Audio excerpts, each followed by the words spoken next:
720p. Let's take a look at the options.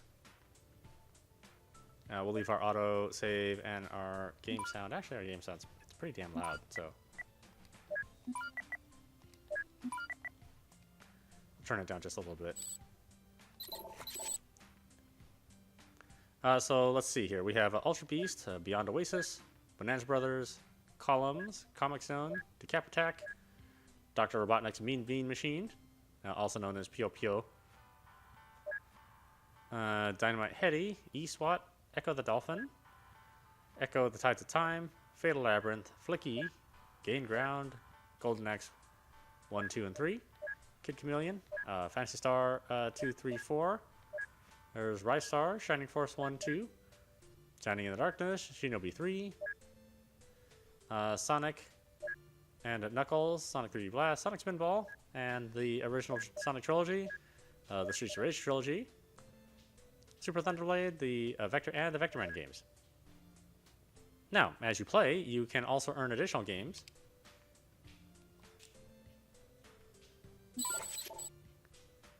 Depending on the conditions. So you can also earn Alien Syndrome, the Ultra Beast arcade game, Congo Bongo, Fantasy Zone, Golden Axe Warrior, which was a portable Sega game, the original Fantasy Star, the Shinobi arcade game, Space Harrier, and Zaxxon.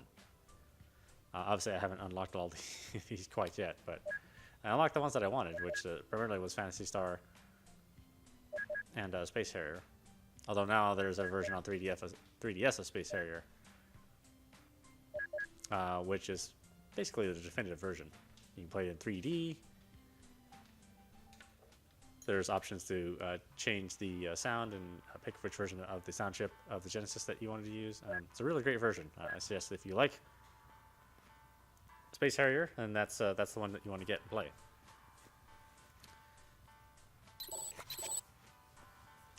So let's take a quick look at Alex Kidd.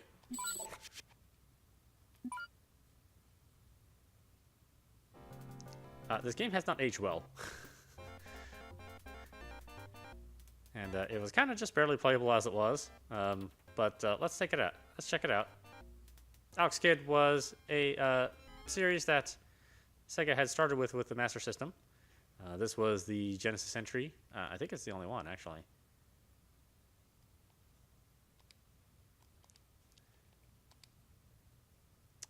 I'll say, all we do is jump and punch. Seems easy enough, right? Again, you have the option to sort of put some pillboxes around and leave it in the original 4-3.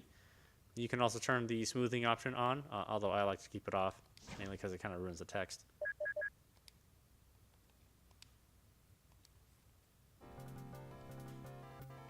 So let's take a look. Alex Kidd in the Enchanted Castle.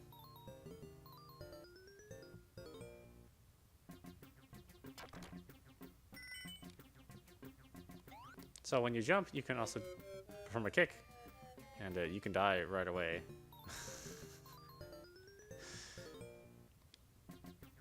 So we can punch, we can do a jump kick, we can enter buildings, and we can play a game of Junkin. Or rock, paper, scissors, for those of you who are not familiar with that. Beat me at the game, and I'll give you a gift. I can bet 50 yen, and I will not.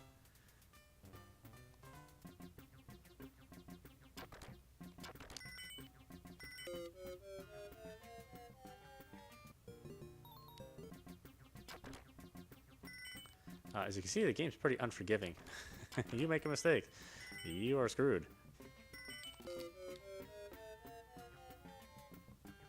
Am I even going to get past the first area? Boy, I'd like to show you more of this if I could even get past this.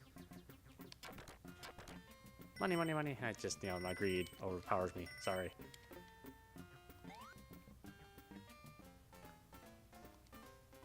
No, I don't want to play any Junkin. Unfortunately, this really is randomly generated. So, when you play, there's no pattern. You will just have to hope that you can possibly win.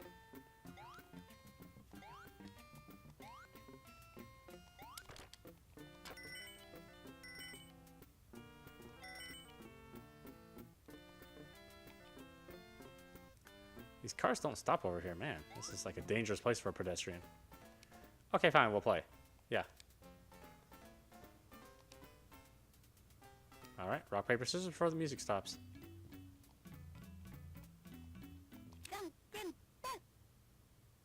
Ah, you jerk. We can't get that, whatever the thing is. Cinnamon twist? I have no idea. Walking cane?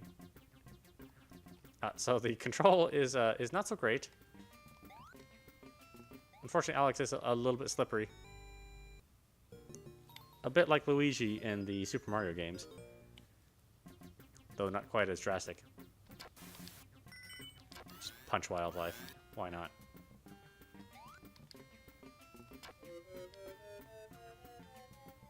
Well, you can touch nothing. You really gotta hit that punch button. And give yourself plenty of room, because there's just a slight delay in the animation.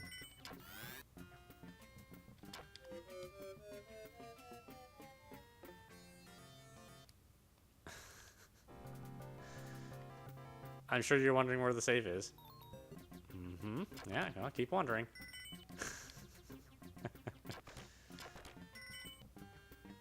This was released with the at the launch of the Genesis. And again, this series was already established on the Master System, which was Sega's previous system. Unfortunately, I think this is the worst game of the series. While the other games are a little bit better, though maybe not by much. The best game being Alex Kidd in Shinobi World. That's probably the most playable of the games, and I think it was the last one that was on the Master System.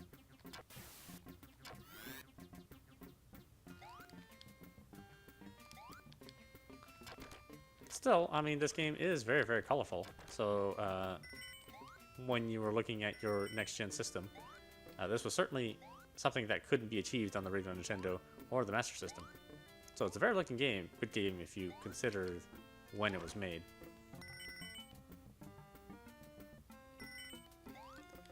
Unfortunately, I think that's all that really is, all there really is to it. I mean, it's not a good game all by itself, but it does show off the system's color. You know, has some nice parallax scrolling. Ah, screw that thing. Quickly learn to stop caring about things now, Alex Kidd.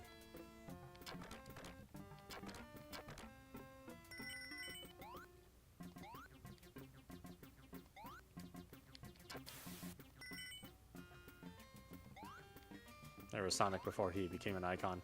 That's how he started.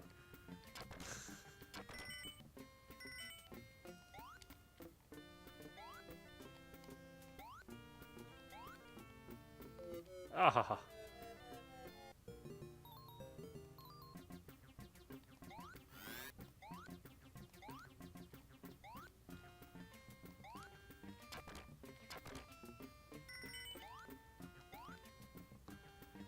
Money, money, money.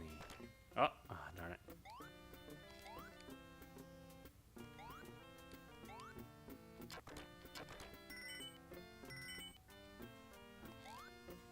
Ooh, unlocked an interview. That's good times right there.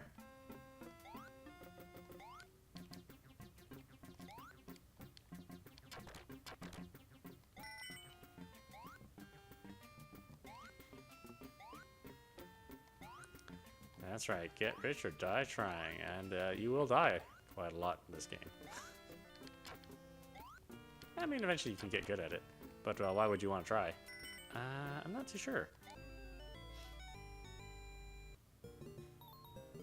Those rice balls are good, I have to admit.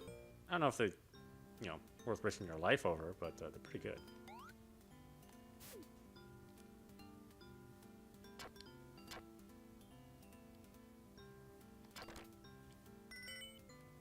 You can definitely see the 8-bit origins of the art here. They hadn't quite mastered the 16-bit 16-bit artwork here, so it's still just a slightly better looking game than what was on the Master System. But you get big characters. You don't get any of the scrolling problems that were persistent in a lot of Master System games and regular Nintendo games. Again, as a technical showcase, this is really pretty good. Not bad to show to your friends who don't have your new system. Tell them how much they suck. Because, you know, they're on a budget or something. That seems like good enough reason to make fun of somebody, right? Makes perfect sense when you're a kid. And then later on you think, man, that's just excessively mean. Somebody can't afford something.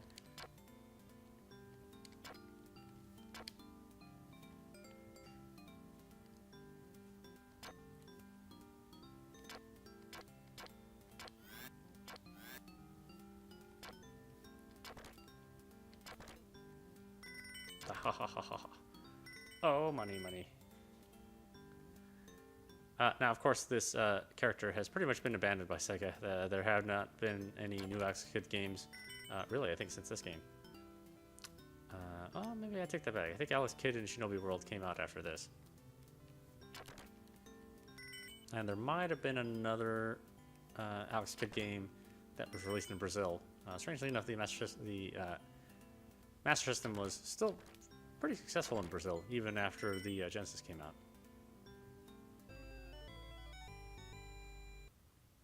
Okay, I don't want to spend too much more time playing this game. It's not fun.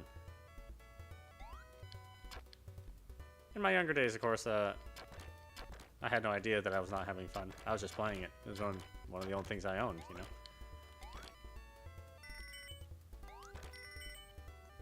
There weren't any game reviewers out there. You know, nobody was able to stream this game to show you that it was terrible. Or even to explain to you why this was really terrible. You just had to make that judgment on your own, and, you know, when you're a kid, you know, what you have, that's what you have.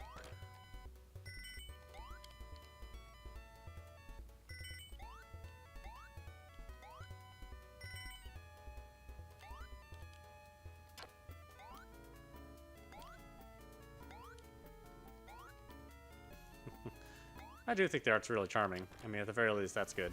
Ah, screw you! All I did was want to punch something. I just wanted to punch something, and you're punishing me with bombs. Why do I want to punch so much stuff anyway? I have some anger management issues, right?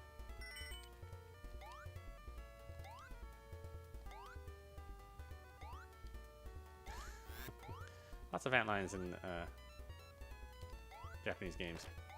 You especially see that a lot in Final Fantasy. I don't know what it is about them. Ah!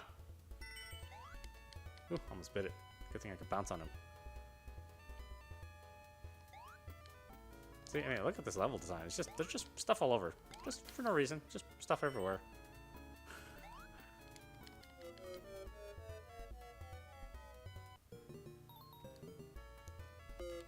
No rhyme or reason. Ah, game over. That's almost like a good thing to see. Let's take a look at another game. Oh, you don't need to save anything. I'm never going to come back to this thing. Alien Storm. Alien Storm is a side-scrolling action game, a bit like Double Dragon. Let's check it out. Roll, attack, and special. Sounds easy enough. Personally, I like to keep games in their 4-3 format. I don't mind having the pillbox on the left and right. I don't know why people get all bent out of shape about it. It's not filling the screen. So, who cares, man? Unless you have like a 13-inch screen you're looking at. Which you might. But even then, you know, why would you want to just like watch a stretched image? Take a picture of yourself and then stretch it just as much. You're not going to like it either, are you? Yeah, I did think so. Alright, let's try it. Let's see, we got a girl showing the ass. We've got a robot with the exposed belly button. And we've got a big, hefty, burly guy. Oh, I'm an ass man, why not?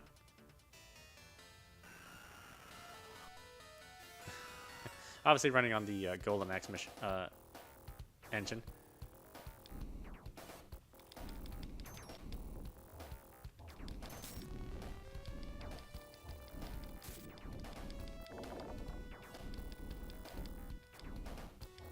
And similar in a lot of ways to Golden Axe. But just with the sci-fi theme.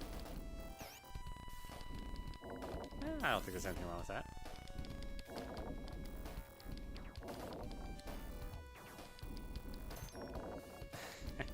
I don't know, the controller's just crazy. She's so fast. There was an arcade version of this released, of course, which is what this is based off of. The game does play a bit different, and the levels aren't quite set the same. But other than that, you know, it's as far as the core gameplay, it's pretty close to the arcade. This version runs incredibly fast for some reason. At least faster than the arcade version. But that's by design. It's not a fault of the emulation or anything like that. The emulation is pretty good. There's still some sound issues here and there that you might run into.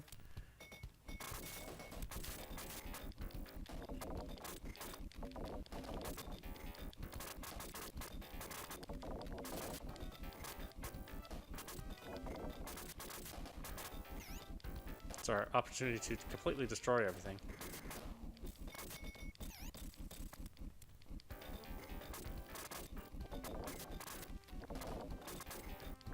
Like a strange thing to do for people trying to save the human race, to just randomly destroy stuff, but whatever. Mission 2, expel the aliens.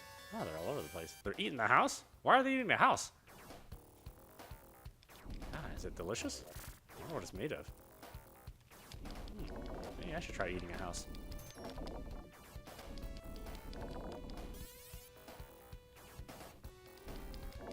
Well, you never know.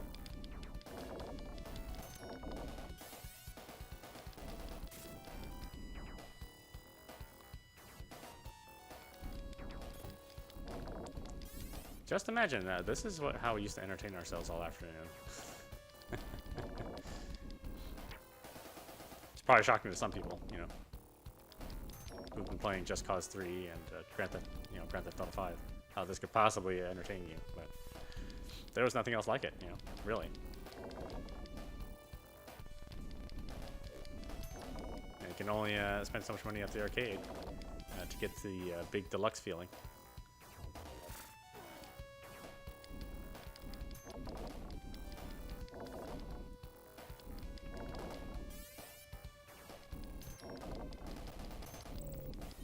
Now, the good thing is that this did have two-player cooperative play, so that's what's really cool about it.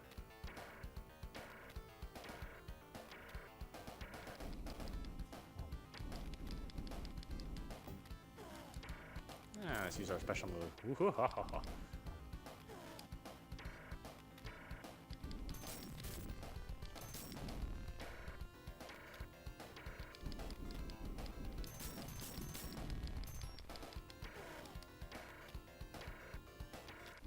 It's actually a pretty good monster design, don't you think? It does look, you know, suitably creepy, but cartoony at the same time.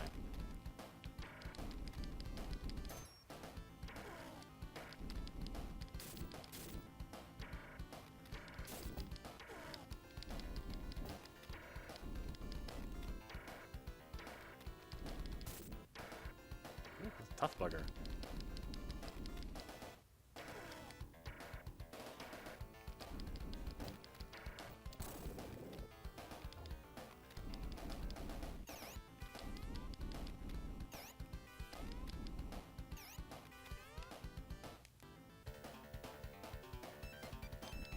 Now wow, man, I am in a rush. Well, this was before Uber, you know. There was no way to call a cab.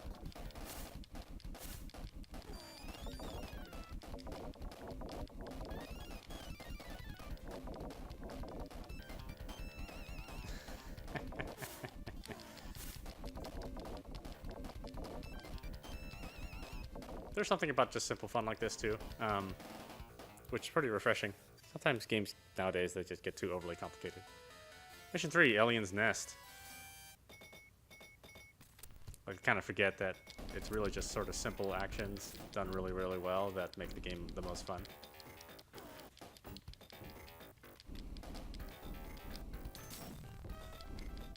No! Oh no! What are these things exactly? I suppose they're aliens. They shouldn't look human. snail box. What are they trying to say about the mail system? My understanding it's much better in Japan.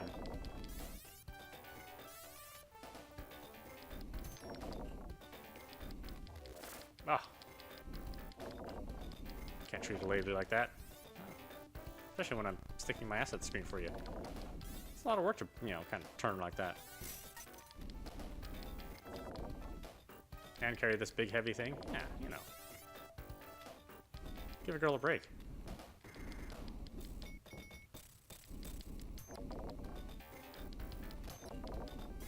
We saw a lot of games like this during the era. You know, obviously Sega had Streets of Rage series too.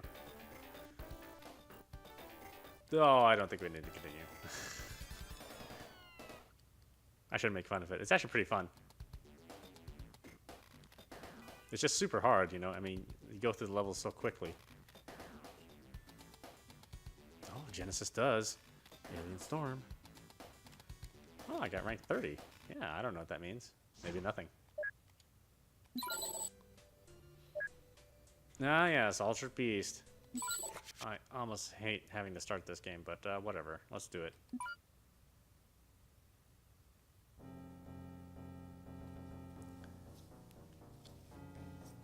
For those who bought the Genesis originally, this came with the system. Just to let you know that Sega did like you and made sure that you got one of their arcade hit games. But they also hated you because their arcade hit game was Altered Beast.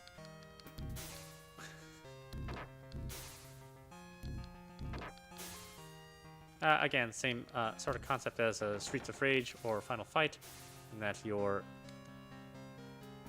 just going through stages and beating stuff up. You can also gain power-ups for your characters that will buff them out, and if you get 3 of them, then you will turn into an Altered Beast, and you get to fight in your beast form.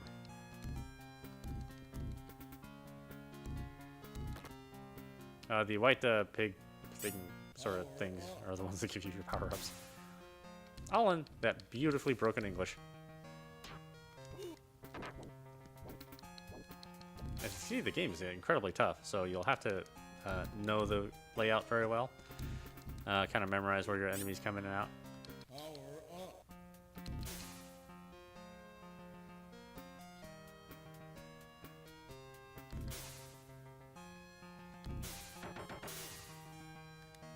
I keep confusing the buttons.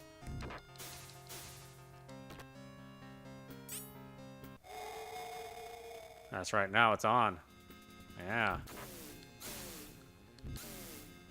You can turn it into a couple different beasts in the game. They all have different abilities. So that is what's cool about it.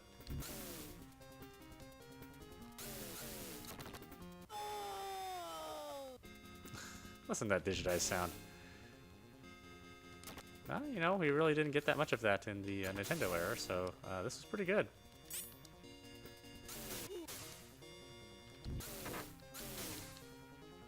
And it does sound scratchy, of course, but it was much, much worse on any Nintendo cartridge.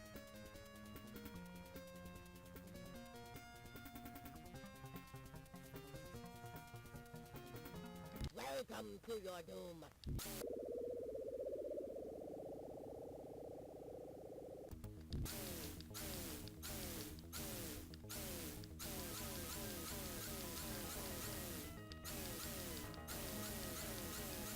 Yep, avoid the heads and just keep shooting.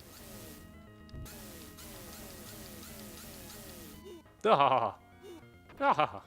Cheap bastard.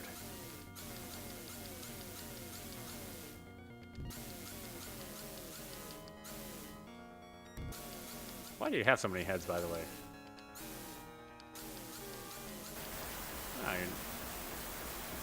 For having so many heads, he's not much of a talker, huh? Round clear. Bonus. Text so light against light backgrounds that you can't even see it. Yes! Good design.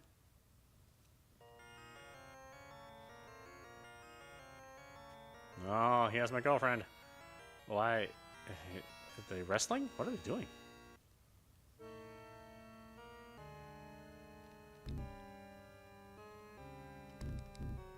Ah, ah, ah. Bear pig. Oh no!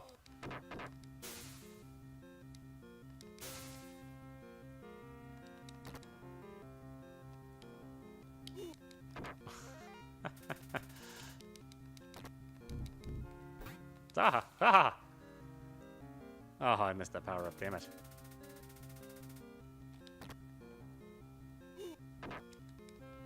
Ah, ah.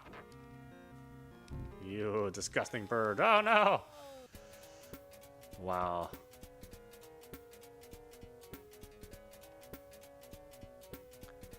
The good thing is that this is actually a fairly accurate conversion of the arcade game, although the arcade game does have a bit more color.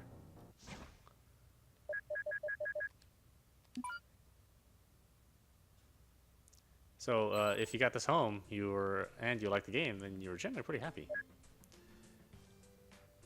Beyond Oasis is an action RPG, much like Zelda. So let's check it out. We won't play for too much.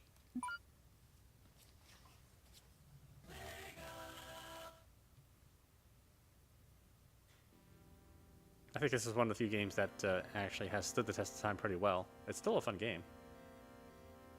The puzzles are pretty devious, though. A lot of times you'll be running around a bit stuck, but exploring the environment will usually get you out of things. Ali, I am calling to you. Please pick me up. That's never a good sign. Don't pick him up. Yeah, of course.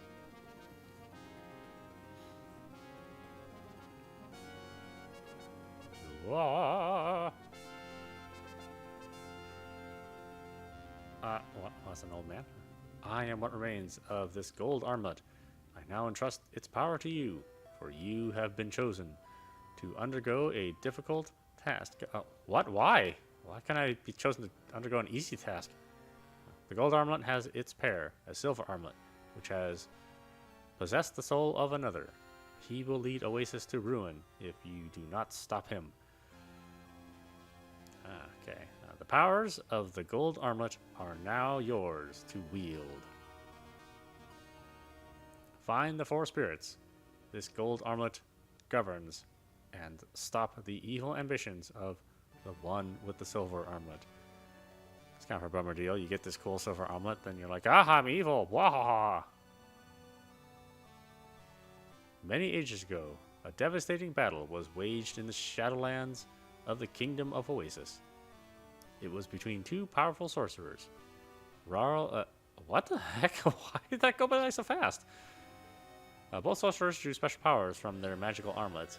Ral used his gold armlet to govern the spirits. Ajito used his silver armlet to create chaos and destruction. The epic battle destroyed them both. The armlets were presumed to be lost, as well. Okay. Maybe I didn't quite read that right.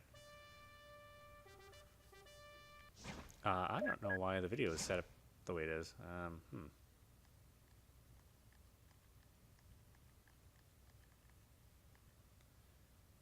Unfortunately, there we go. How about that? Try to do as much as possible. Good enough.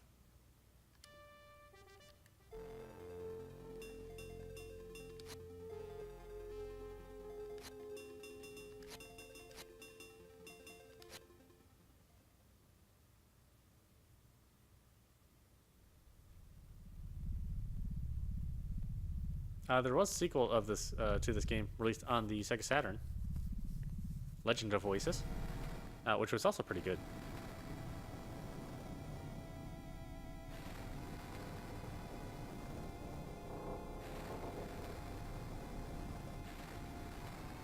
Oh, got away just in time.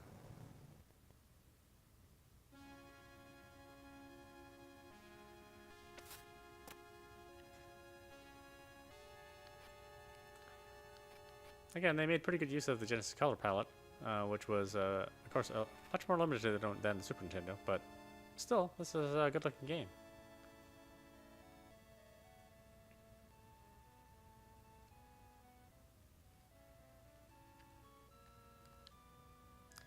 Digging in the mud again, Ellie? Excavations, you say? What's the difference? Hey, Ellie. Hey, Ellie. Okay, sure. Yeah. Oh, Ellie, nice armlet. Where'd you find it? Hey, Ellie, what kind of junk did you dig up today? Oh, it's not junk. I got some cool stuff here. It's gold. And it spoke to me. Which is... Uh-oh. Scratchy voices, run. Oh. As you can see, the game is combo based.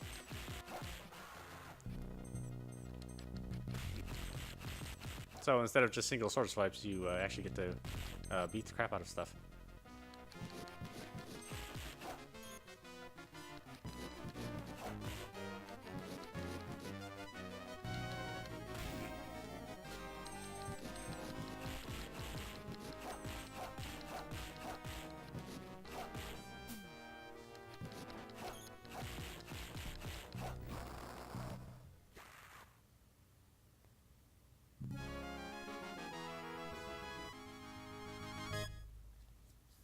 It's a pretty long game too. I think you'll probably hover around the 10 to 15 hour mark.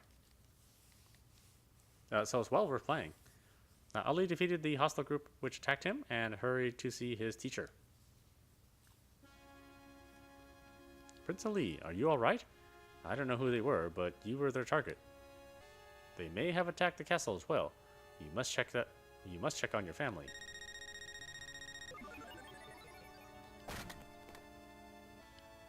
Cheese, yeah.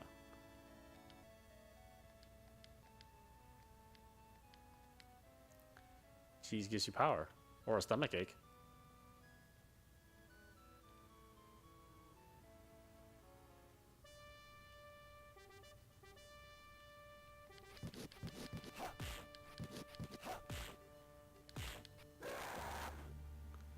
Again, you have a very, very big world, much like Zelda. You'll gain items which allow you to open up other areas.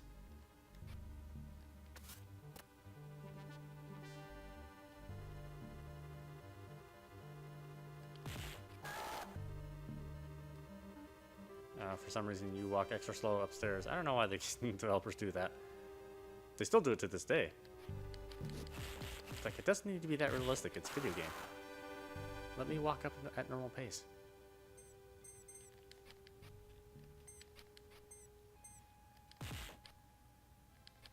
The music's got a nice ambient sound to it.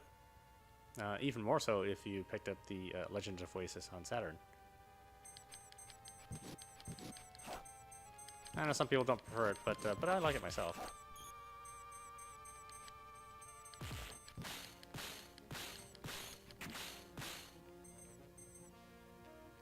Yuzo Koshiro was the producer behind Ancient, and also composed all the music. Most well known for his Bare Knuckle / Streets of Rage soundtrack. Well, the first two games. I don't know what the hell happened to that third game. He went pretty crazy on that on that third game soundtrack.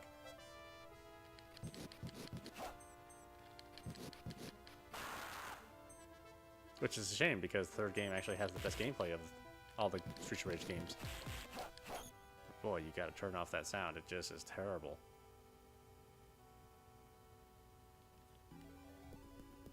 Thankfully, Ali can dash. If you just double tap.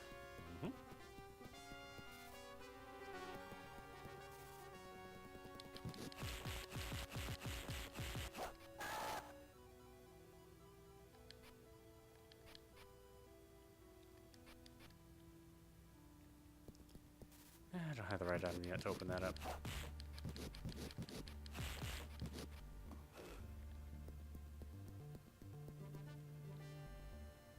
I wish he just had some more frames of animation, because it just seems a little choppy. But I love his design. You can squat, stab stuff below.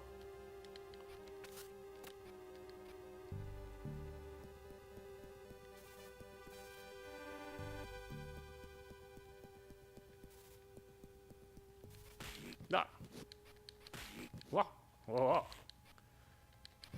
Can't punch a prince without paying the price.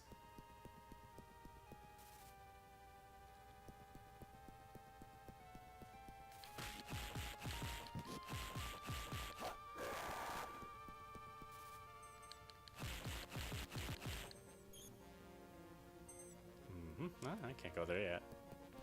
Oh well.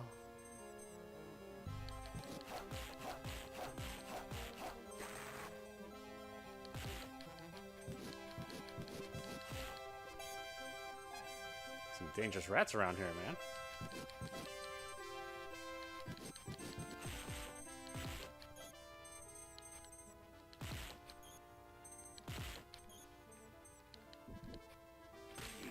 Oh, it makes sense that they could carry cheese. Very realistic game, yeah.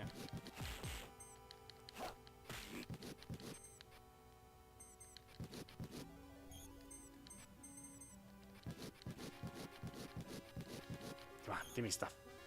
Oh, damn it.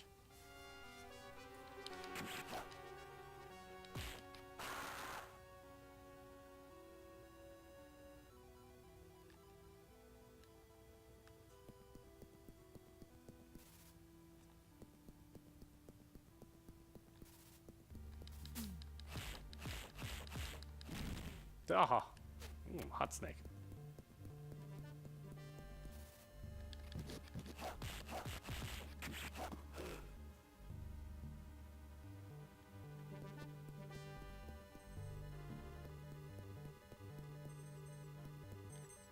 Let's see, let's go down.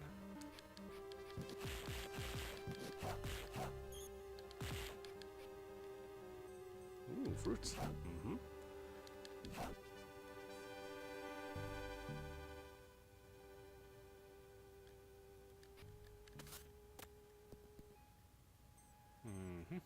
Let's go to the left then.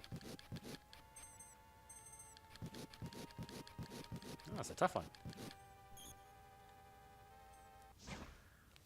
Thankfully, this version of Sonic's Ultimate Genesis Collection allows you to do game save states. So we'll just actually stop it right here.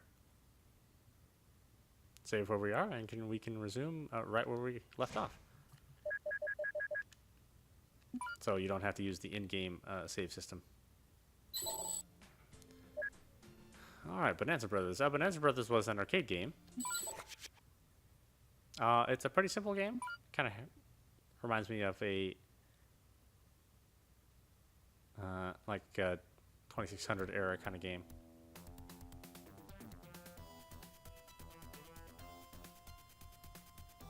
Well, let's check it out though.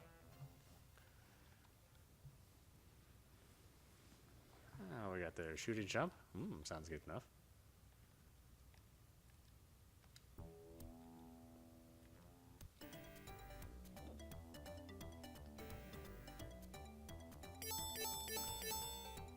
All right, get some stuff.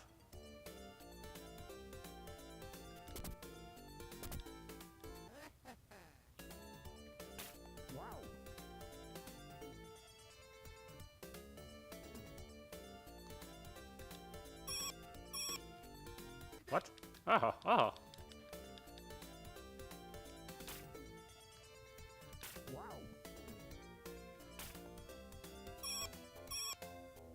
Wow.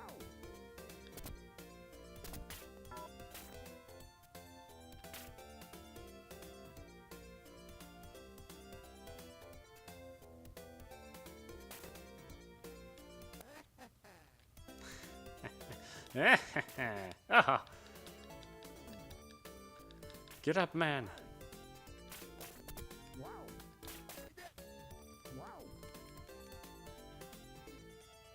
Wow. Oh, no.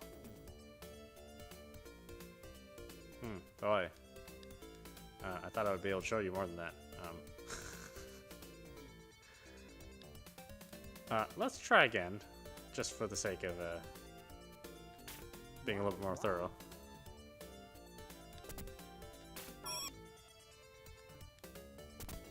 Oh! Oh! Oh, the police are rough in this game. Wow. 1990 was a very, very hard time.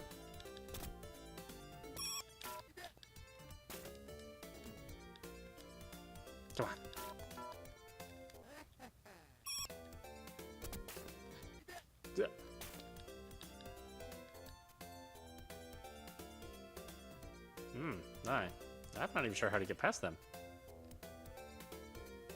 Obviously, I never played this in the arcade. Uh-huh. Have to be sneaky.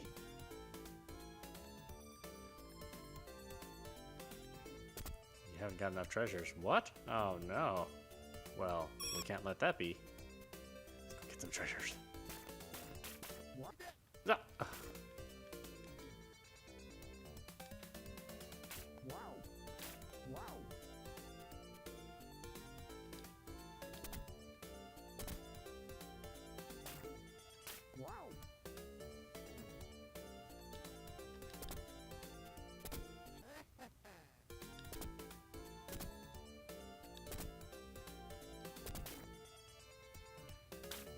Ah.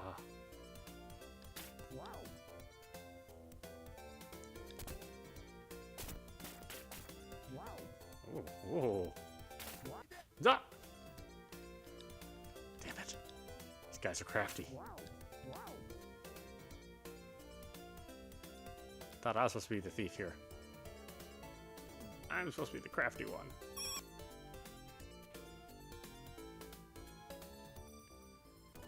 Yeah, it definitely has a elevator action kind of feel to it, right? Just a little bit more to it, since you're actually going around trying to steal stuff. Alright, get these things. We want to encourage theft. Yes.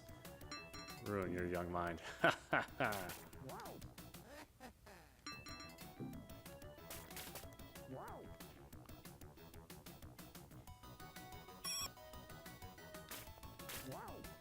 Oh.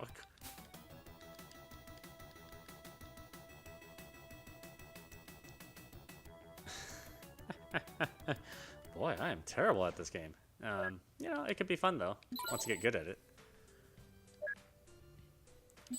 Oh yes, Columns. Another game which I am absolutely terrible at. But thankfully it's a puzzle game. This one's easy enough. All you gotta do is match 3 colors in a row. Bricks come down in pairs of 3.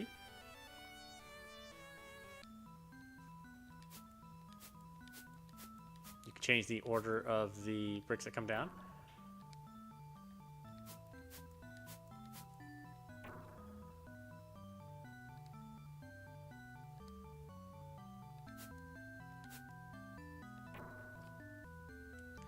I know, I fucked that up. I actually didn't mean to do that. Every time 3 things match, then you can eliminate them from the board. Yeah, seems pretty simple, right? Unlike Tetris, you aren't rotating them. They are always set in this vertical space, but you can just move the pieces in between. So that's where the challenge comes in. Wow, I got screwed on this one. There we go.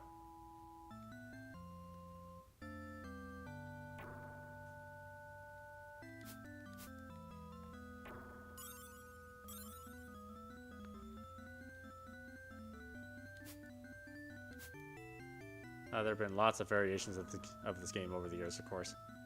And Sega themselves had made a number of columns games. I think they were up to 3 or 4, if I remember right.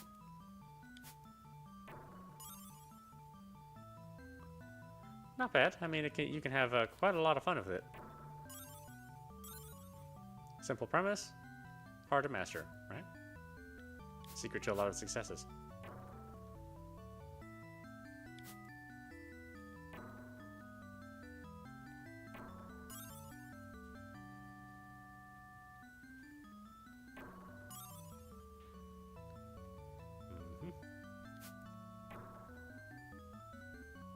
I am awesome at this game. Look at that. Keep building more. Keep building more possible situations for me to get out of. That's great. Oh, now it's going faster. I'm sorry. Have I been playing too long?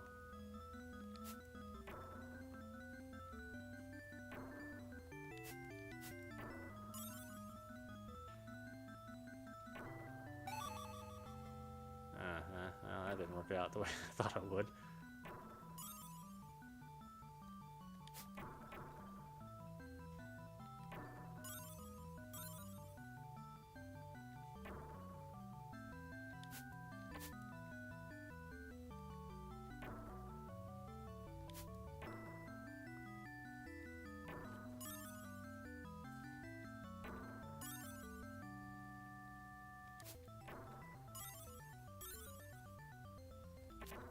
Nah.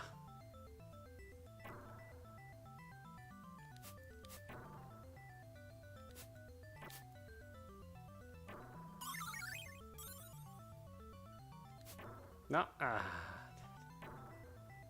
Ah. Ah. Ah.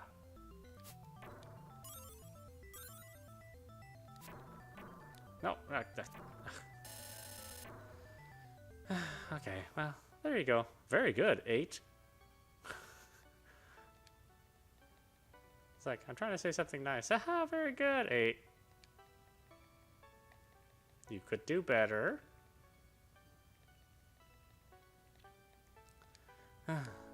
No, I probably couldn't.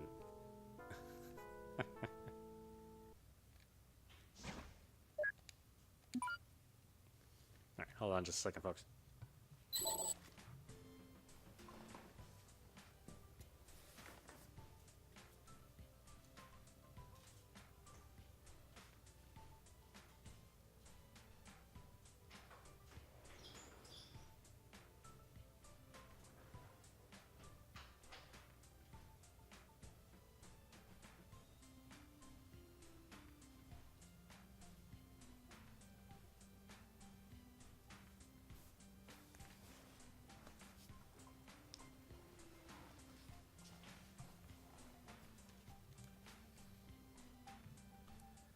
Okay, couldn't remember if I let the cat out. Let's see. Comic Zone. Comic Zone's pretty cool. Tap 1,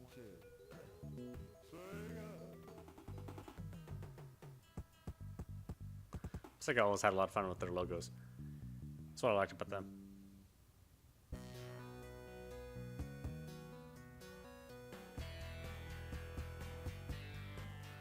So Comic Zone is another beat 'em up action game. Although it takes place inside of a comic book. I don't know about this main character. See, this might have been why this is not a series. I mean, really? Do you want to play something that looks like that? New York City, present day.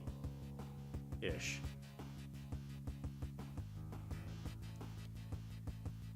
Why do I look like this? Now lightning has struck me for my fashion sense. No! Look at me, sketch, but what?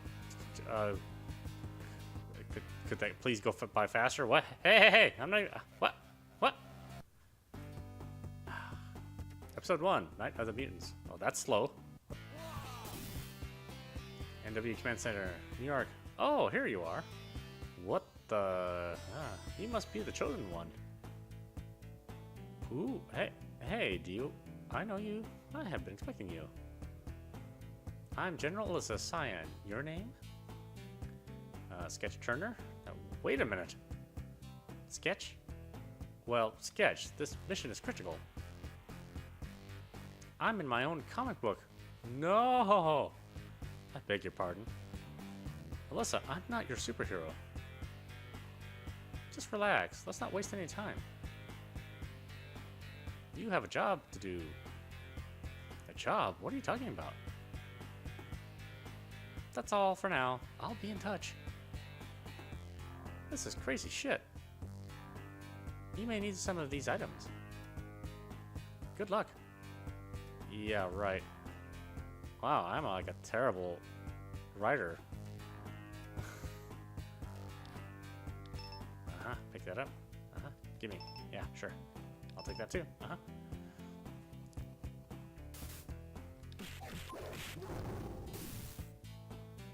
Again, it's pretty cool. You're actually fighting inside the comic panels. So you can use that to your advantage.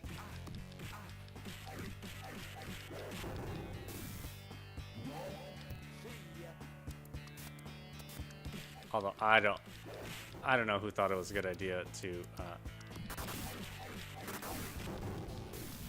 have your character with a mullet. and a rat tail. I just don't know why.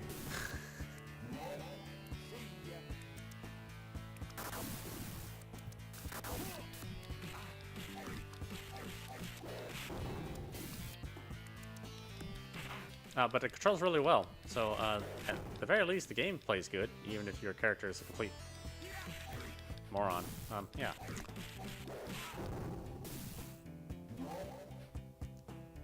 Seriously, it's like kind of the definition of not cool looking. Oh, do you want to be a superhero? How about a guy with a rat tail? Yeah. And a mullet. You like that? Isn't that something you want to be?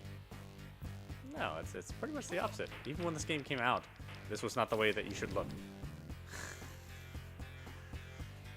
These were not the clothes you should wear. And that was not the hair that you should have.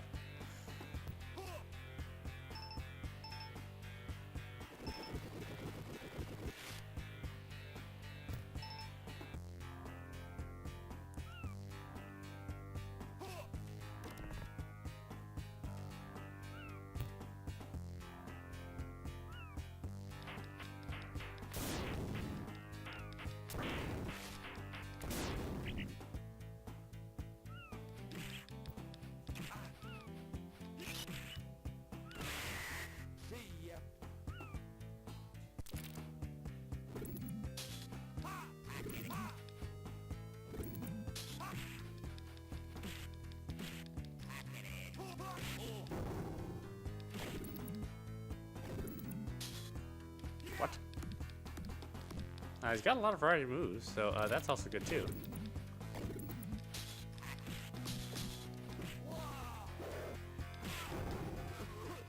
Again, good use of color.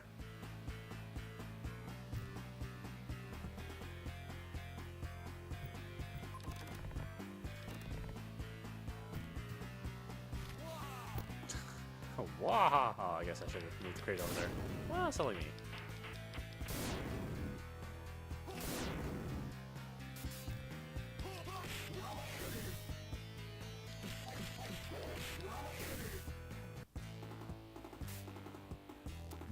Game over, man. The end.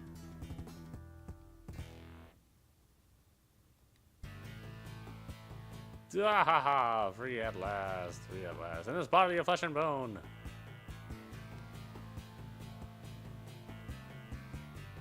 I'm gonna rock this world.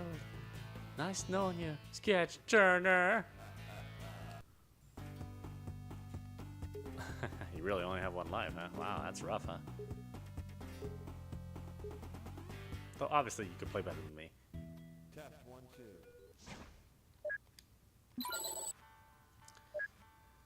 Alright, decap attack. In this game, you give head. I mean, you give your head up as a weapon.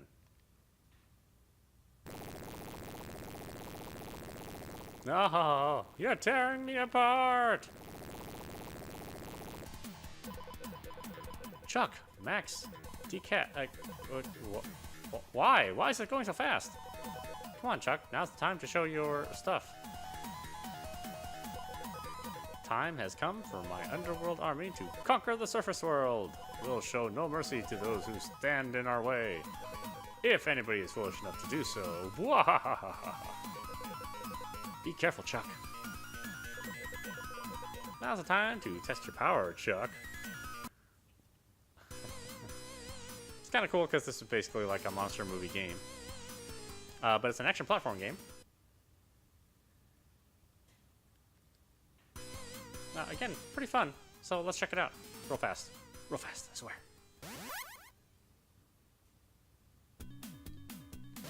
So your head's actually in the middle of your body, and you shoot it out for your attack.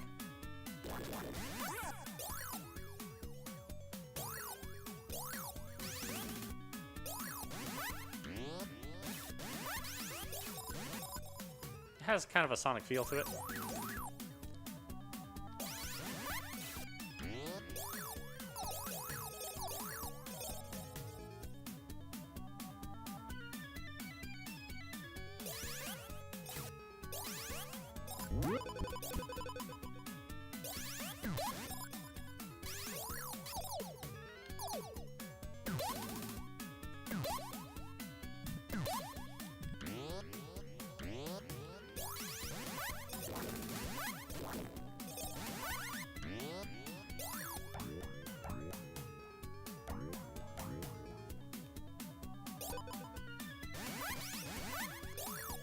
The worlds are really pretty big, and you get to explore them without any worries of a time limit.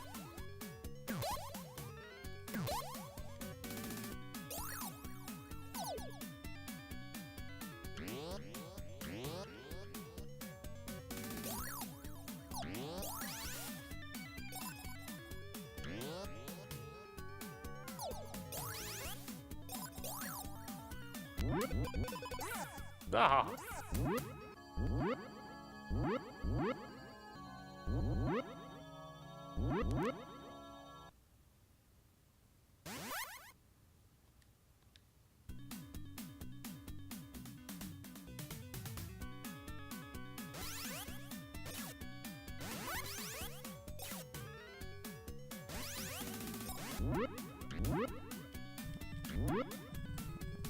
You can do some float, or you can float when you jump, a bit like Yoshi.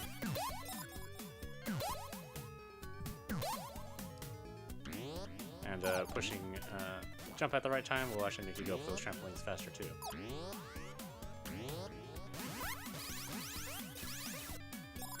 And of course, you have the option to using your decap attack to attack, or you can jump on top of enemies too.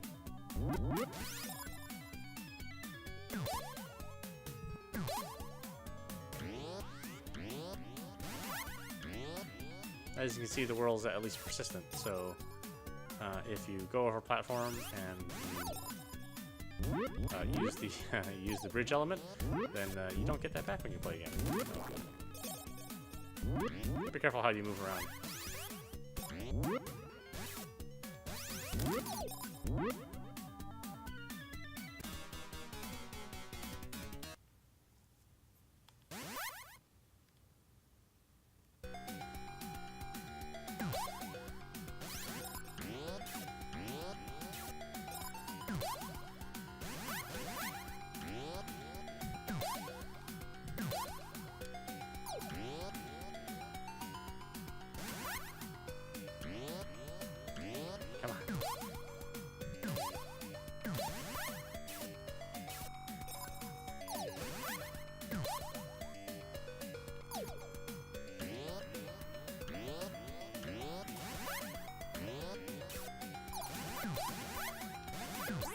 Ah.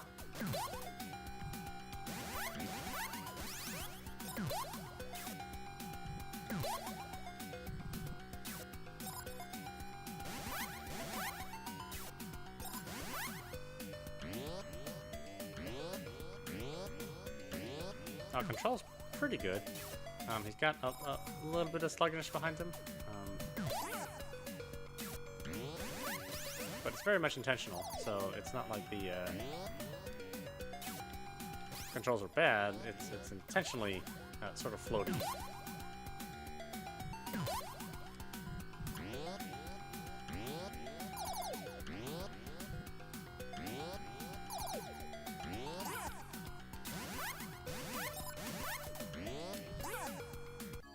Ah.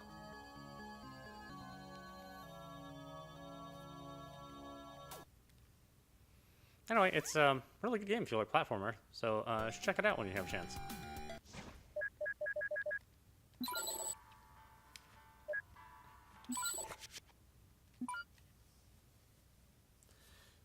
This game is the Sega-ized version of Pyo Pyo, also known as Yoshi's Avalanche, or Kirby's Avalanche, sorry. But again, this is another block-dropping puzzler. So you've got basically different colored jelly beans. They all drop down to the top, or from the top and down to the bottom. Match the colors up.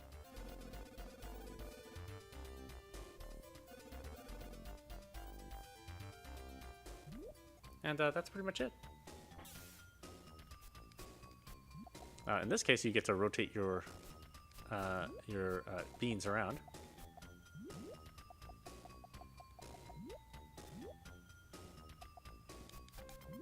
And this game's actually pretty addicting. Here you have to match 4 instead of just matching 3. It's set up as a versus game, so you'll actually be competing against somebody else.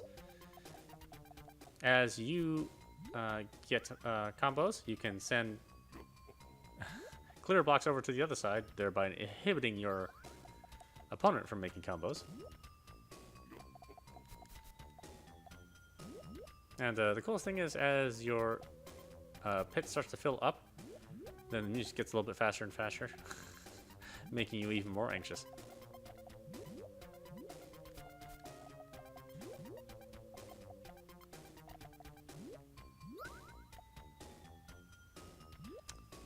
When you clear combos, then they can also clear out the bad blocks that get sent over from your opponent. Duh.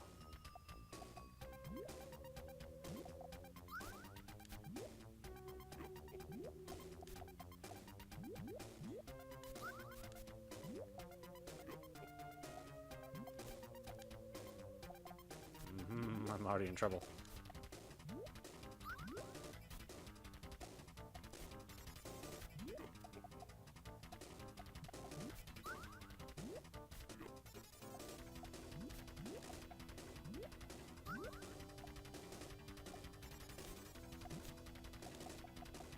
Oh, damn it. Didn't mean to do that.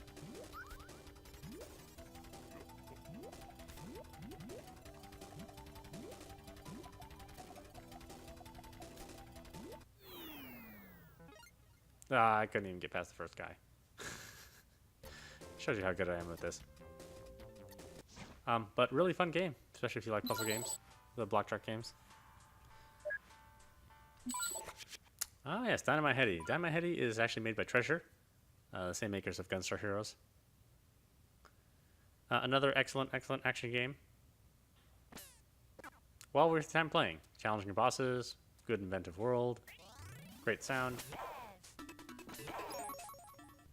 I don't know how cool the character is, but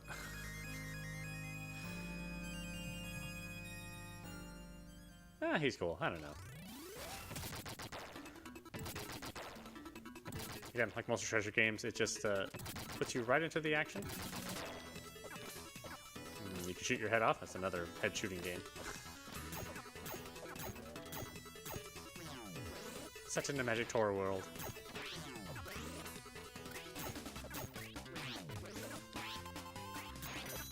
Oh, stay away from my friends, you bastard.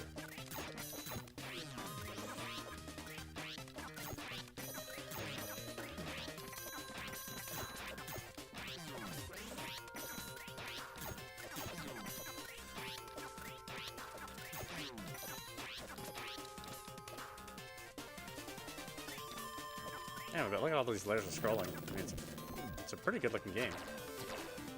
Very much Treasure at their at the height of their productivity, or creativity, I should say.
I'm not sure how great of ability that is. I mean, you have to throw your head out just to do damage. It doesn't seem great to me, but at least Heady's cool.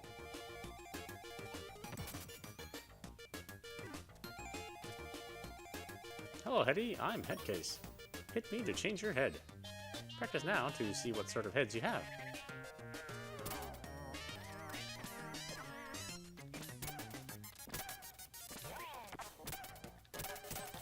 Of course, different heads gives you different abilities. A bit like Gunstar Heroes. Except in a more action platform sense.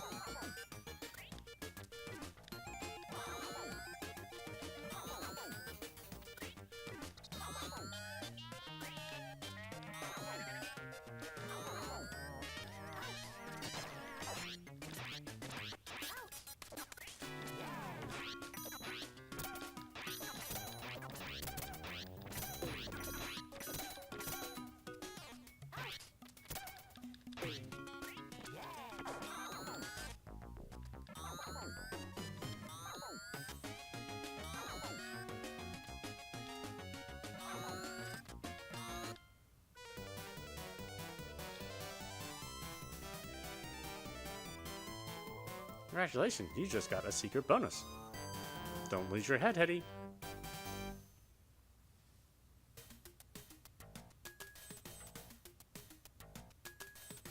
Of course, you don't have to practice if you don't want. So let's just check out the rest of the level. I'm sure I won't do well because I was never very good at the game.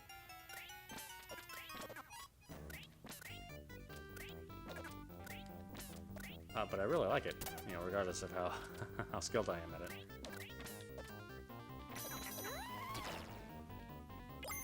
It's like you know, just part Mario-ish game. Has kind of a bit of a Bionic Commando feel to it. Yeah, great looking game. Very much a treasure game.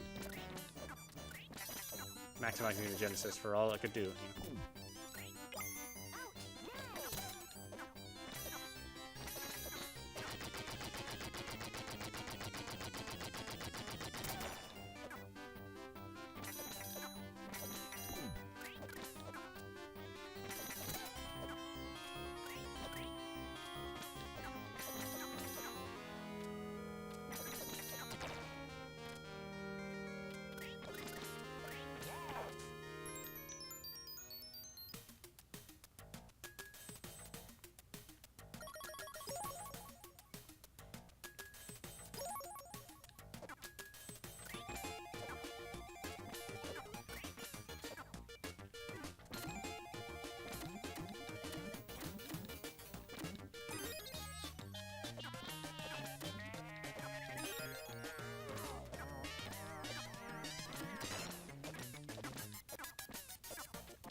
Six shots, oh boy.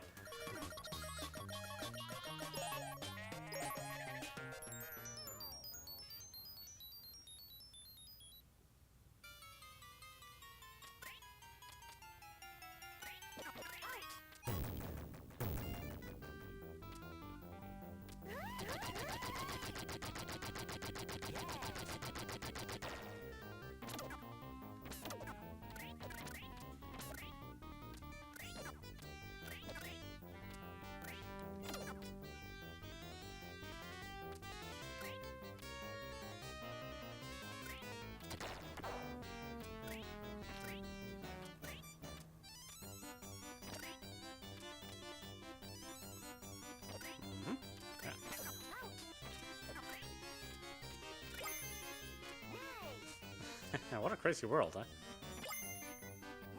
Very inventive.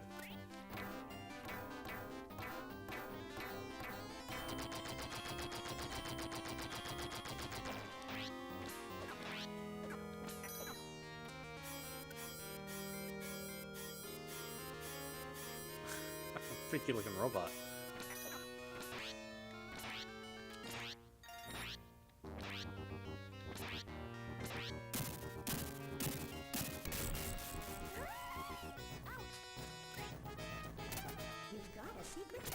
You've got a secret bonus point.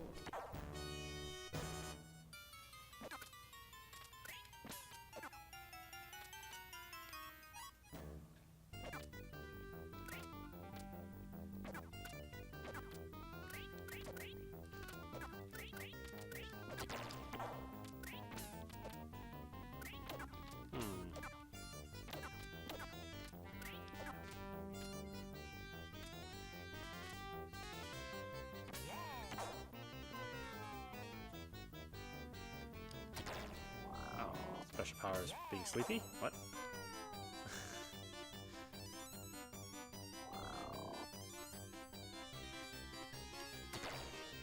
Wow, that one's just like a bummer one, huh? There we go.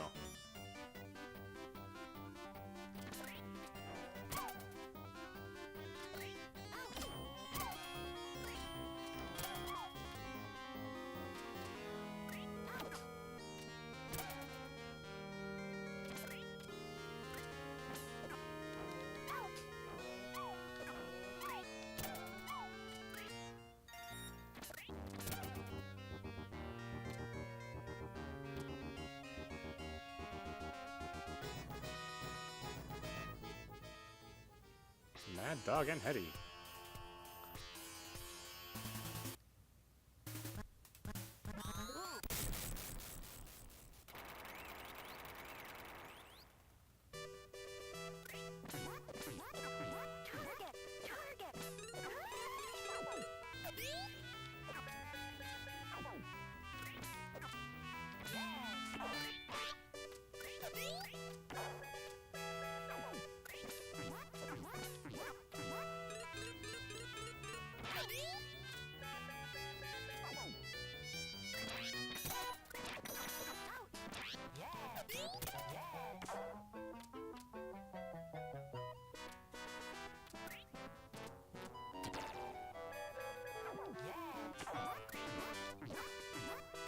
Oh, that was the wrong one to grab.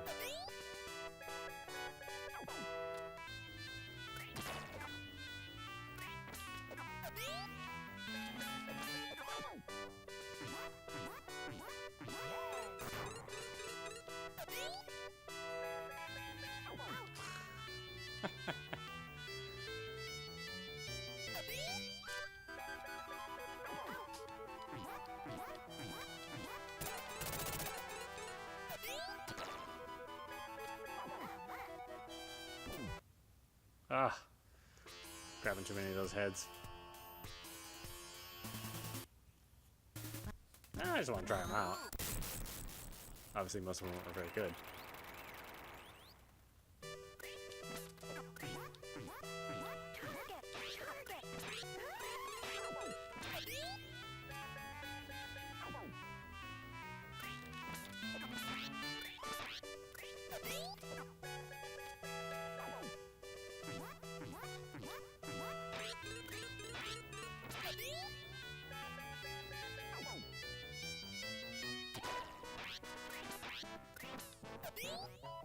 Again, look at how all the activity in this game and how big the boss is.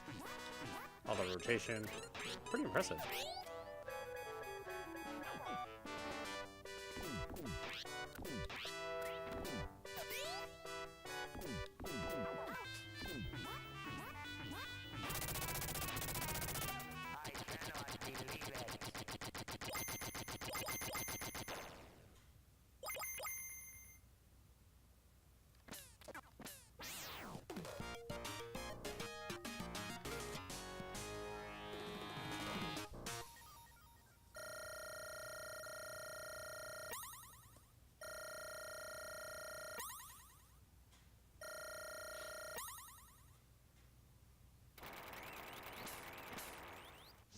Alright, let's take a look at the next one. eSWAT. This game was available in the arcade, so it is a different game than the arcade game. While the arcade game was a pretty much a straightforward action game, a bit like Shinobi, this one is a little bit more complicated. Made for the home, so it's not just a straightforward action shooter. Let's check it out. eSWAT was nice because you could get these uniforms, which allowed you to get additional power.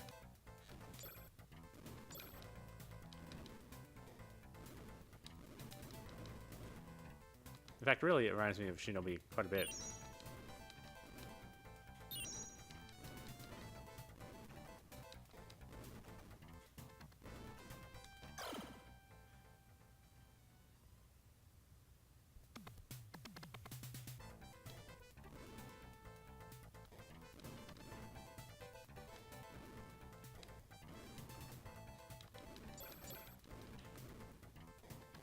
Ah, alright.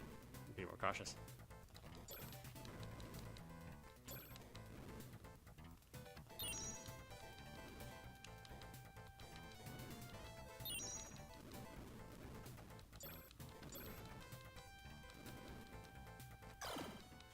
Ah.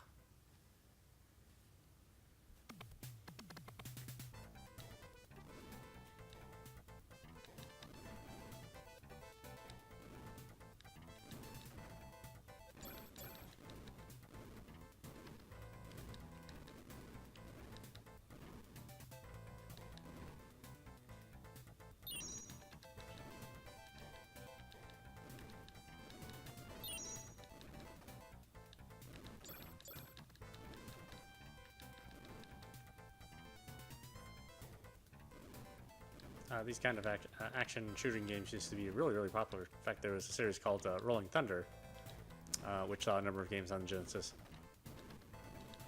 and the arcade.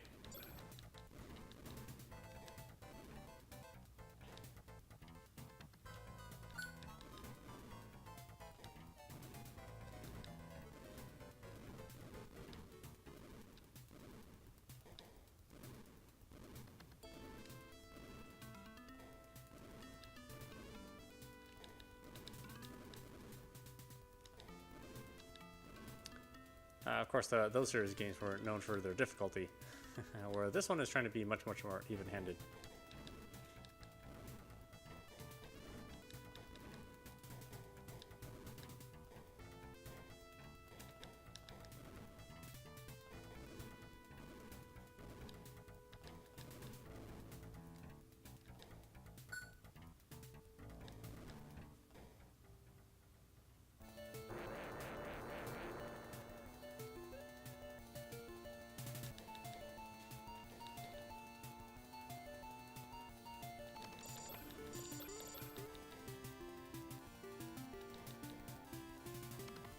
In the arcade game, you started off in the power suits, although here you'll have to earn them.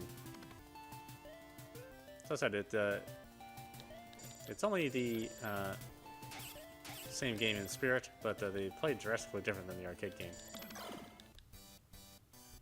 Oh, a really good game actually, worth playing. Echo, how much am I going to be able to show you of Echo? Probably not a whole lot.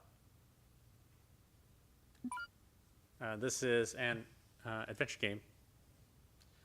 You can think of it as like an undersea version of Zelda. Echo was a major franchise from Sega, but they have not made a game since, I believe, the Dreamcast version of Echo, which also saw a version on PlayStation 2. And if you have a choice between getting the two versions, then the PlayStation 2 is the better of the two. But it's an open world game, I guess. Sing to the shelled ones and they will heal your wounds. This game also had a version that was available for the Sega CD. And although the graphics weren't improved, the music obviously was much better. Echo can attack with his I don't know, charge attack, I guess? He can also replenish his health by eating fish. Some fish are bad, of course. At the time, this game was known for its very, very smooth animation and its big open-world puzzles. So it's very Metroid-like in that as you go along, you will be able to solve puzzles, talk to creatures, and gain abilities which open up more areas of the game.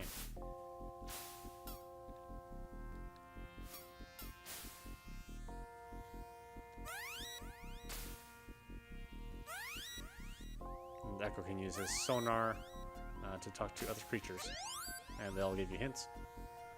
Marks on your head look like stars in the sky. Yeah. Well, you're right, they do. They do.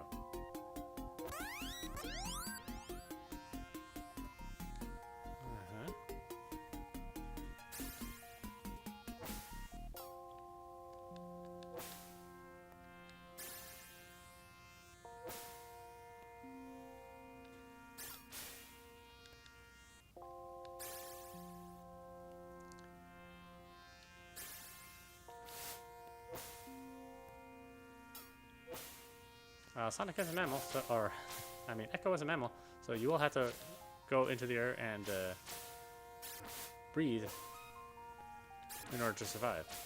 That's part of the game's puzzles too, as later on you'll be in the water for long periods of time, and you'll get pockets of the air that you can breathe.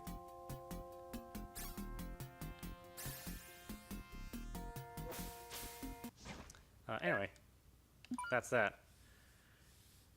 Let's look at Echo 2. Tides of Time.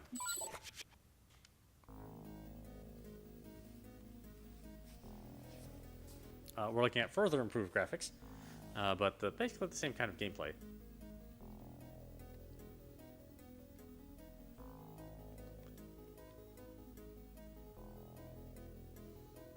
As you can see, there's much more detail now.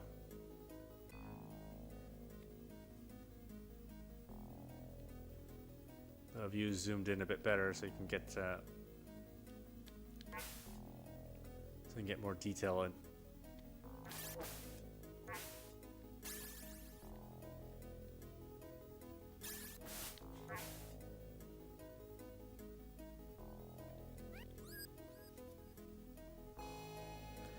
The asteroid gave you the power to defeat the vortex and save us all. Again, the Echo series, at least the first two games, are really well done. I think they're worth playing to anyone who has an original Genesis or anybody who has this collection. It just takes a little getting used to, and sometimes the puzzles can be a little hard to find, much less solve. But again, with a little patience, I think you'll really enjoy it.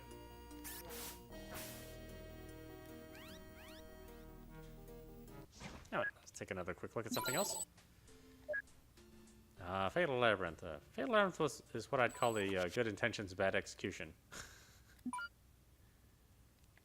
It's a very early game in the Genesis life cycle.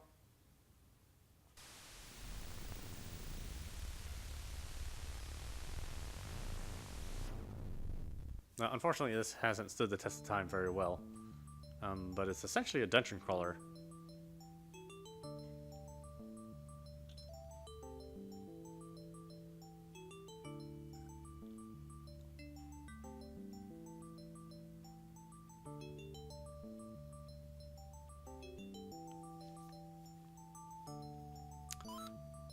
The cool thing about Fatal Labyrinth is that the levels are randomly generated, so when you play it again, it's not likely you'll play the same set of levels,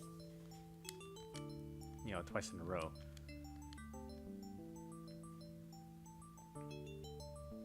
Unfortunately for the game, it's really not that fun.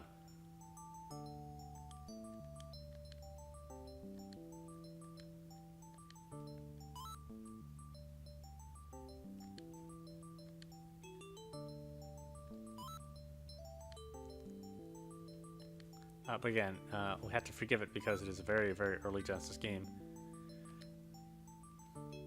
So a lot of these games were created with very small budgets and very limited timelines.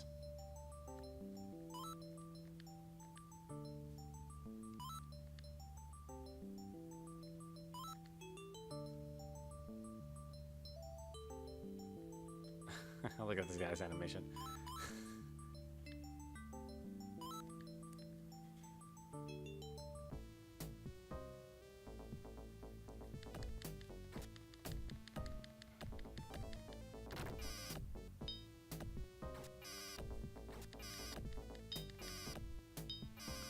You can see that I am attacking. But all you have to do is really push up against a creature, and then you will automatically attack.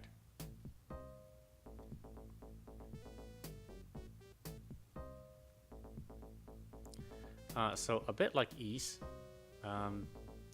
just that instead of doing a set amount of damage, you are rolling damage like a role-playing game.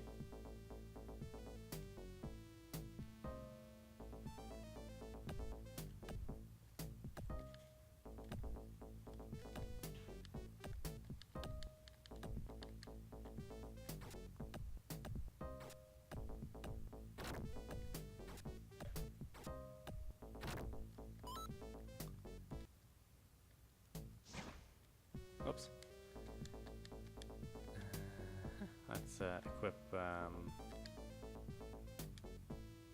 Oh, I have nothing to equip. Well, that's weird. Gosh, didn't I pick something up? There we go.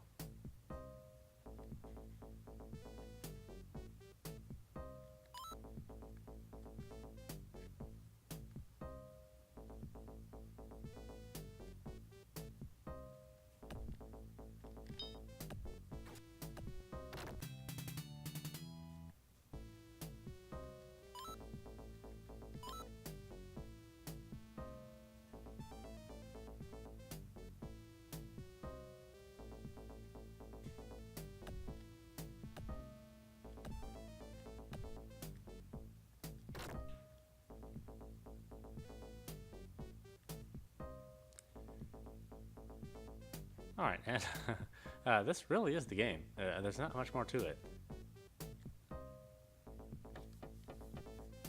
So, you know, in theory, you could have a lot of fun with this, especially since the levels are randomly generated. But the actual gameplay itself is pretty dull. It does suffer for some very low-budget graphics, but we have to forgive it. It was made during a time when everybody was rushing to develop games for the system.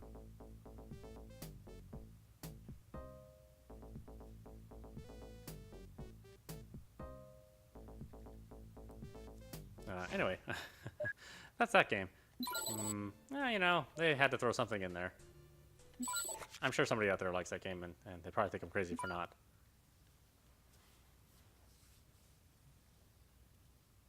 But I can think they're crazy for liking it, so there you go. Flicky was an arcade game.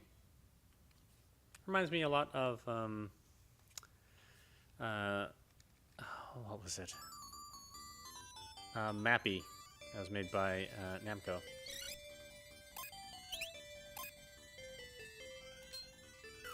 So we're here to rescue our fellow birds. And stay away from, I don't know what these things are.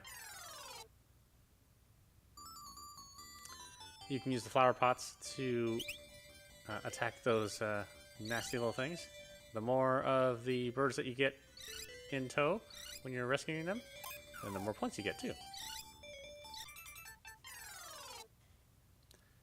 If I wasn't so terrible at this game, then I could tell you that it was really fun. It's pretty challenging, and it's simple gameplay, but it's good gameplay.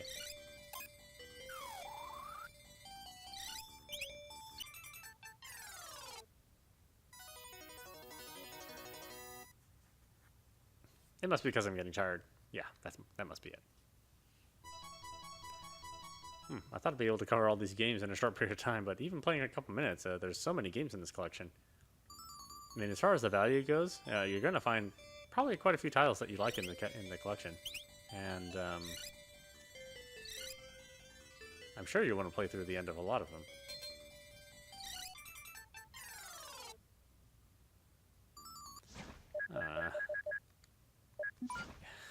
I must be too tired. I'm usually better at this game than normal. Gain Ground.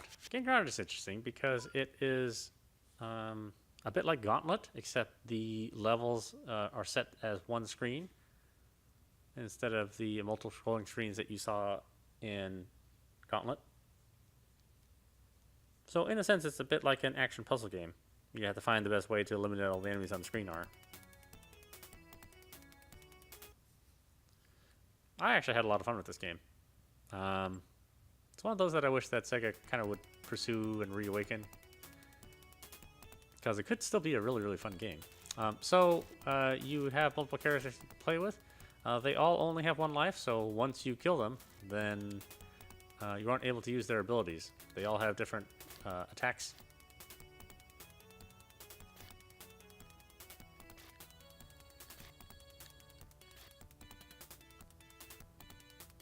Yes, I know they're moving slowly.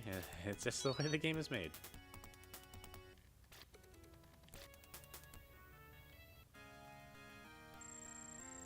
But believe me, as the levels get harder and harder and there's more things on the screen, then it gets quite hectic. And being able to rescue the... let's use him. Being able to rescue the character and get through is pretty challenging.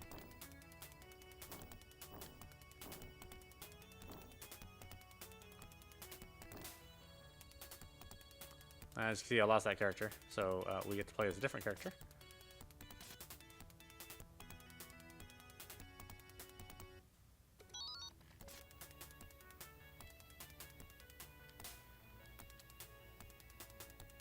I lost that too, damn it.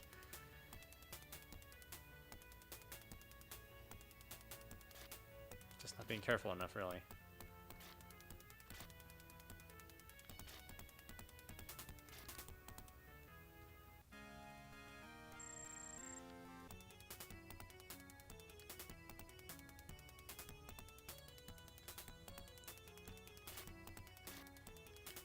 Whoa, God, right away. Terrible, huh? Anyway, pretty cool game. Actually, you'll spend a lot of time with it.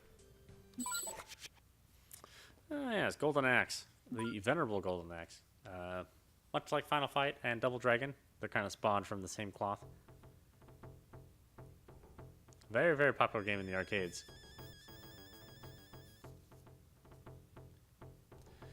I did cover the attempt to reinvent Golden Axe, which Sega attempted to do during the PlayStation 3 era. Unfortunately, that didn't quite work out. Although it's an alright game, it's definitely very, very, very flawed.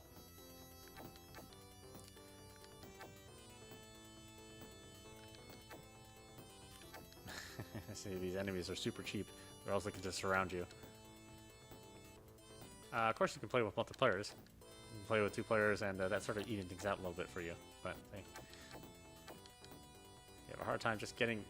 No one wants that guy. God, come here. Yeah. Let me beat you up. Come on. Yeah. Over here. Yeah. That's better. Yeah. On one side only. One side.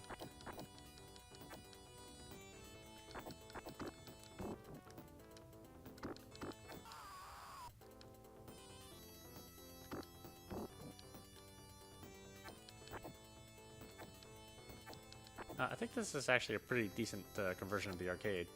It doesn't look anywhere near as good, but it does play very, very similar to it.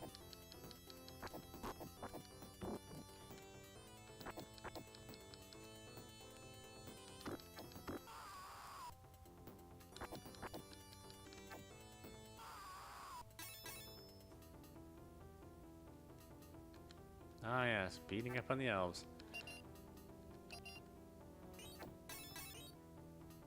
As you gain more of the magic potions, that allows your special attack to become even more powerful.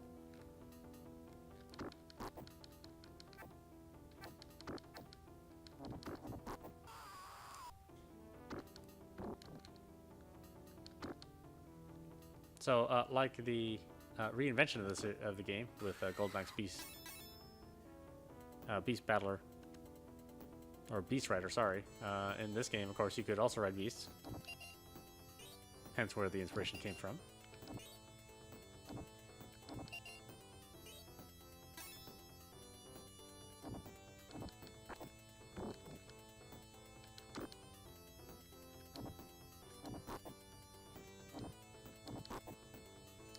Sometimes these guys make your life easier, and sometimes they just make it harder. Because the enemy gets much more aggressive when you're on a beast.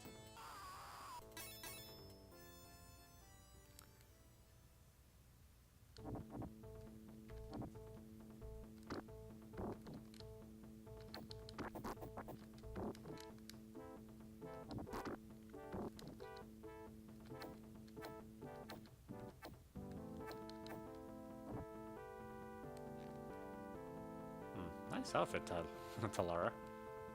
Or Tyrus.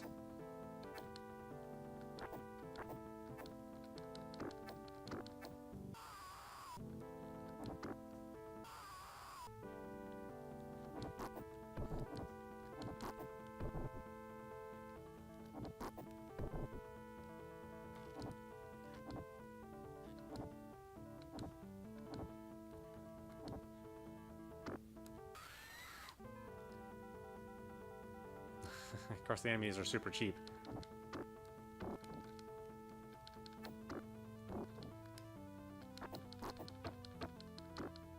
But I do like the animation. That's cool.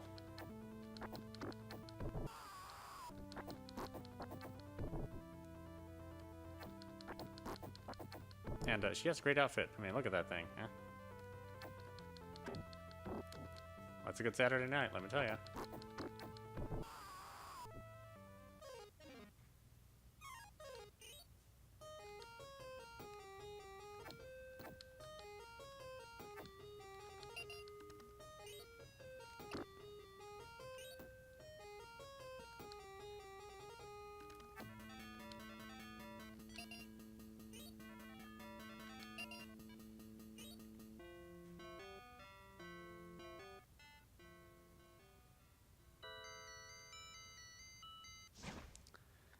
Alright, let's take a quick look at Golden Axe 2.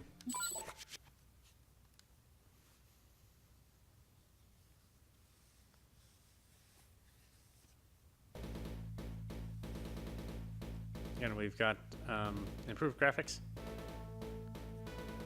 better animation, larger characters, and more detailed graphics. A little bit closer to the arcade, too, this time around. But not exact. There's actually much more to this game than the arcade.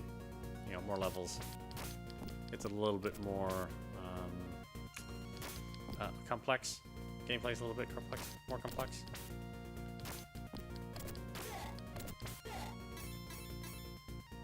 The level design is just set up a little bit better for longer term home play. Whereas, of course, the arcade game was really meant to just take your money. So this is a bit more fair to play than the arcade game.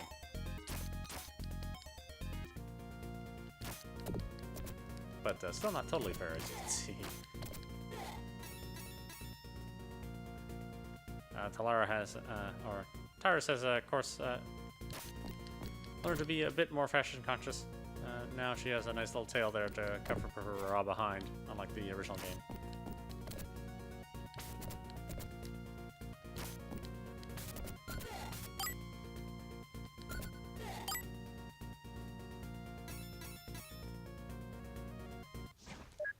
Anyway, that's Golden Axe 2. Let's look at Golden Axe 3. Golden Axe 3 came a little later. The series was starting to decline, and unfortunately 3 didn't do quite as well in the arcades. I'm not sure how it did it at home, but I think there was a bit of a franchise burnout by the time 3 came out. Which is really no fault of the game. The game actually plays pretty good. But, you know, there hardly been so many games like it, and Sega was making, you know, Alien Storm and many other games that use the same engine. So, really, I think it was just franchise burnout. Going back and playing it now, it's actually pretty fun, even though Tyrus, you know, kind of looks like a man, but yeah, no, whatever.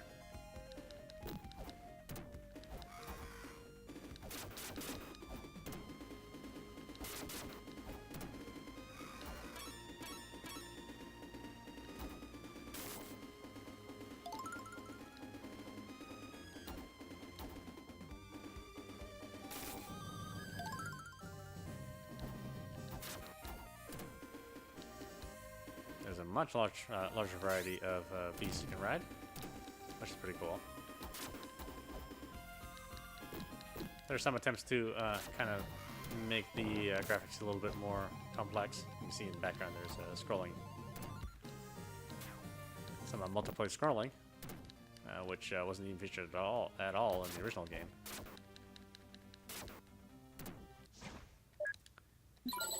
I'm running out of time here. I didn't realize how long I was playing this game. Kid Chameleon.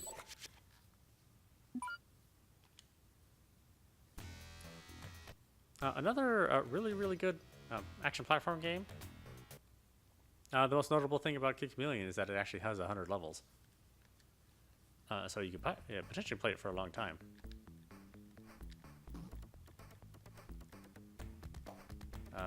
Bad thing being is, what the hell is with this character design?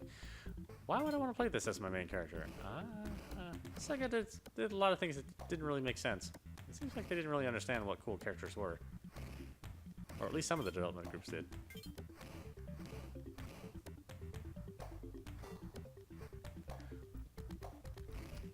The cool thing about Kill Chameleon is that, as the name Chameleon implies, getting different masks throughout the game allows you to have different abilities.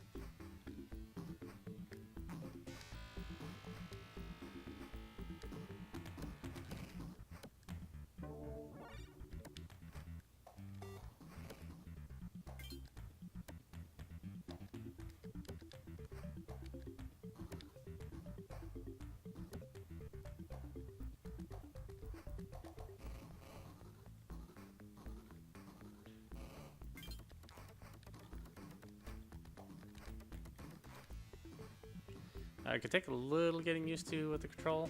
The screen has a real kind of funny way of scrolling. But once you do get it down, the game's really, really fun. Provides a good set of challenge. And is a pretty long game, really, at the end of the day.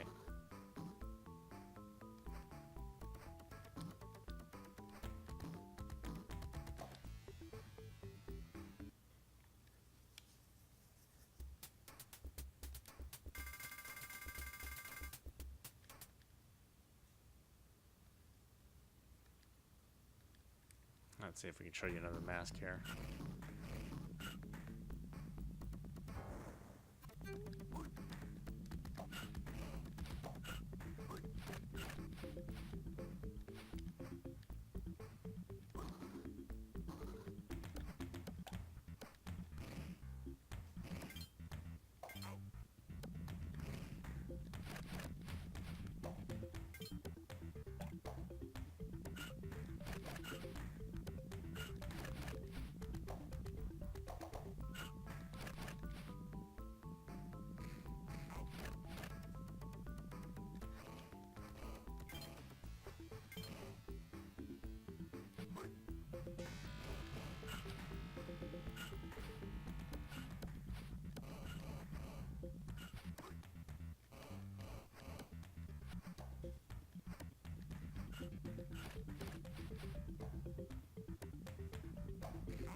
Alright, let's just cover a couple more things. Gosh, Phantasy Star, I could actually have a whole series all by itself to dedicate to Phantasy Star.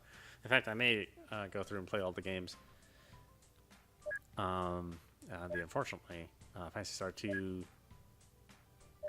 is a pretty big game, and there's a lot of grinding in that game. Phantasy Star 3 is just okay. I think they did a couple missteps with Phantasy Star 3, but Phantasy Star 4 is an instant classic. That's a game that will probably survive for a very, very long time.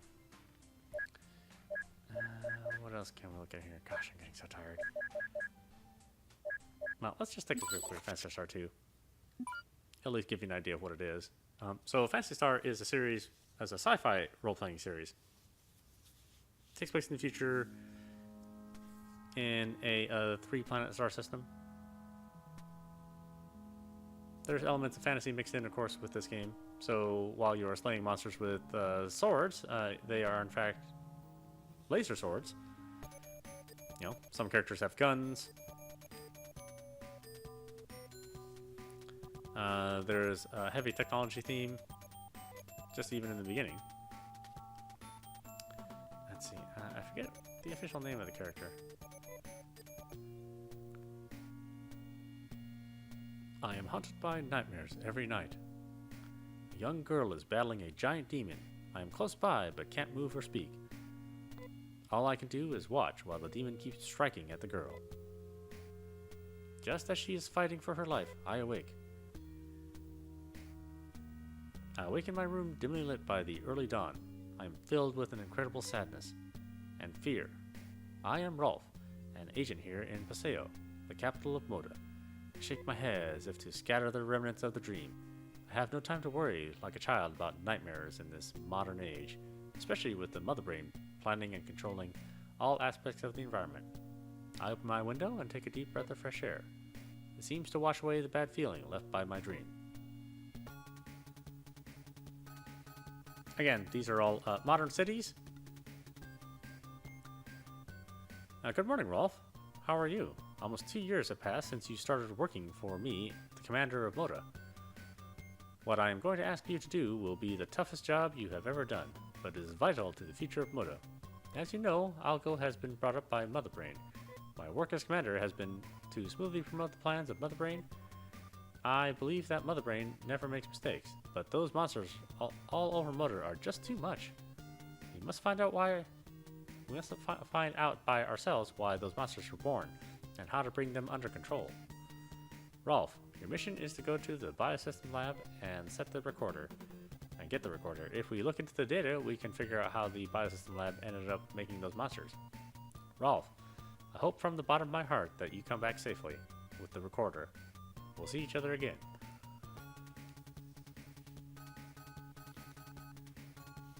Great design on the characters too. Now, this was a fairly early game in the Genesis life cycle.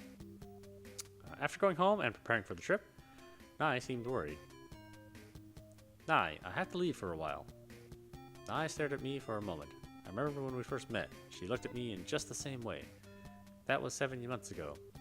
Because she was the product of a mixture of human cells and those of a biomonster, she was an outcast from society. You were still small when we first met, but now you can take care of yourself. I'm going on a dangerous journey, too dangerous for you. I worry about you like you were my sister. Still, Nai stood in the doorway to keep me from leaving. Please, Rolf, take me with you. I'll do anything for you. Oh, okay. I took my sack, my carrying sack, and started to go, but Nai still blocked the way. I had no choice. I decided to let her come with me. And hold my sack. So you have a button dedicated strictly to searching.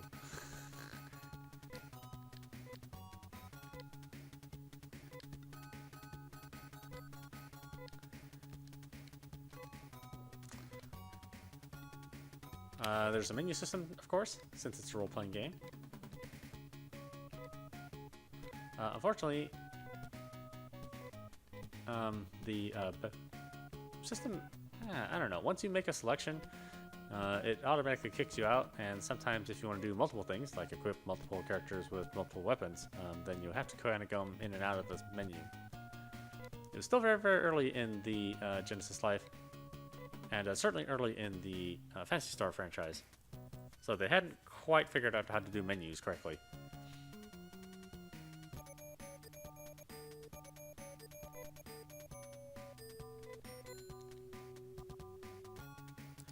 Anyway, let's take a look at the battle system real fast. Phantasy Star 2 was unique in that there were animated fight scenes. You saw the character and the animation of the strike. Enemies are animated and characters are animated. So, that was very, very different for the time. At the time, the major competitor of Final Fantasy, you had for the most part, static characters on the screen, and some animation for the characters, the hero characters. The only downside to this franchise at the time was that, as you can see, there were no backgrounds established. So, unfortunately, the entire game, there are no backgrounds when you fight. Later on, you will get backgrounds and animated enemies, but for right now, this is what they had. I want to say this was a 6 megabit game, which was huge at the time. It was a very, very big game. Games were typically, at the 2 megabit level. So, again, I think when this came out, it was incredibly innovative. It was a big game. Unfortunately, the Story was, I don't know if well written is a word, but it was limited. There's the amount of dialogue in a typical Phantasy Star game is much less than a Final Fantasy game. So, unfortunately, the prose isn't quite lengthy enough for you to get attached to the characters. Isn't necessarily something Phantasy Star is guilty of. A lot of games at the time of Phantasy Star 2 were quite similar. In fact, they just had very, very basic script. And you didn't really get to talk to a whole lot of people. And when you did talk to them, it was very, very, very simple. But that is Phantasy Star 2. Phantasy Star 3 takes place in the same universe, but none of the characters return from the original game or from Part 2. So in that sense, Phantasy Star is like Final Fantasy in that each game takes place with different characters, but unlike Final Fantasy, these all take place in the same universe, and they make reference to each other. So they just take place much, much later in the timeline.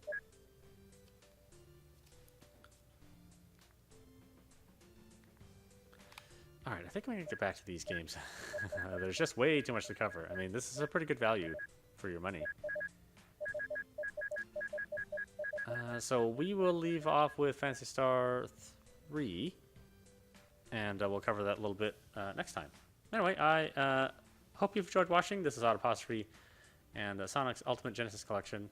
Unfortunately, for some reason, this game isn't available digitally, so you'll have to get a physical copy.